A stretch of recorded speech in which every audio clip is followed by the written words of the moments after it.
আমেরিকার রাজধানী ওয়াশিংটন ডিসিতে আবারও প্রেসিডেন্ট ডোনাল্ড ট্রাম্পের বিরুদ্ধে বিক্ষোভ হয়েছে। স্থানীয় সময় শনিবার রিমুভ দ্য রেজিম নামে এ কর্মসূচি হয়। বিক্ষোভকারীরা লিংকন মেমোরিয়াল থেকে শহরের কেন্দ্রস্থল পর্যন্ত পদযাত্রা করেন। তৃণমূল সংগঠন রিমুভাল কোয়ালিশনের আয়োজনে এই কর্মসূচিতে অংশ নেন হাজারো মানুষ।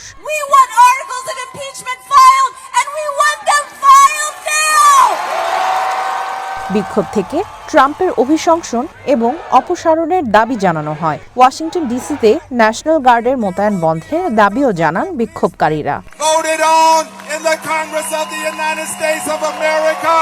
সামিয়া জান্নাহ, ওয়ান ইন্টারন্যাশনাল ডেস্ক।